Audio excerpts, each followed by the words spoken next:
Monsieur le Président, mes chers collègues, alors je voudrais tout d'abord souligner le bilan positif des travaux engagés depuis plusieurs années, conjointement par la région Bretagne et les acteurs de la mobilité européenne et internationale.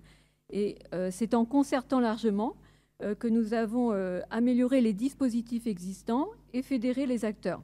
Alors l'accès à l'information a été facilité et le nombre de jeunes bénéficiant des programmes de mobilité a augmenté, comme cela a été souligné par Madame la vice-présidente. Alors les nouvelles perspectives à l'horizon 2018-2020 visent à faciliter plus encore l'égalité d'accès, la lisibilité des dispositifs, la mise en réseau des acteurs et l'accompagnement coordonné par la plateforme. Alors, aux exemples mentionnés par mes collègues, j'ajouterai l'exemple de l'inclusion des jeunes en situation de handicap. La volonté d'améliorer l'accessibilité des dispositifs de mobilité à tous s'est déjà traduit par l'édition d'un livret guide intitulé « Partir en fauteuil, c'est possible ». Donc, c'est un exemple concret qui a été réalisé en lien avec les acteurs spécialisés dans l'accompagnement des personnes en situation de handicap et les acteurs de la mobilité internationale. Alors, l'égalité d'accès à la mobilité de toutes et tous, quel que soit le territoire, la situation scolaire ou professionnelle, est un engagement majeur dans l'accompagnement des parcours des jeunes. Alors, c'est pour cela aussi que je souhaitais souligner le travail mené par la région Bretagne avec ses partenaires sur Erasmus+, qui est consacré à la mobilité, notamment des apprentis. Alors, vous le savez, son homologue dédié à la mobilité des étudiants est très largement connu du grand public. Il a été mis en lumière depuis longtemps et je pense qu'Erasmus+ ne bénéficie pas encore de la même connaissance par nos concitoyens.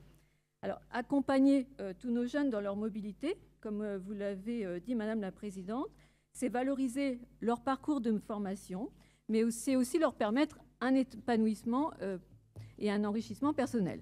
Alors, les témoignages des jeunes recueillis sont unanimes sur les bénéfices de cette expérience. Et chaque année, j'assiste à la présentation des exposés qui sont faits par une vingtaine de jeunes du milieu rural qui sont scolarisés à la maison familiale et rurale de Fougères en classe de première bac pro, conduite et gestion de l'exploitation agricole. Alors, ces jeunes partent dans un autre pays de l'Union européenne, découvrir un autre espace productif, un autre système de production, un autre système économique, mais aussi une autre culture. Et c'est un séjour qui leur permet de gagner en autonomie et en maturité. Alors, ces stages peuvent s'organiser grâce à un partenariat des écoles d'agriculture et grâce à un réseau d'exploitants construit depuis plusieurs générations par les fédérations depuis plusieurs années, par la Fédération régionale des MFR. Et donc, cela montre un exemple concret d'accessibilité pour les jeunes de tous nos territoires. Alors, mes chers collègues, à l'heure du Brexit, de la montée des nationalismes, la région Bretagne peut être fière, je crois, de coordonner, de soutenir et d'encourager ces actions en faveur de la mobilité européenne et internationale pour tous nos jeunes Bretonnes et tous nos jeunes Bretons.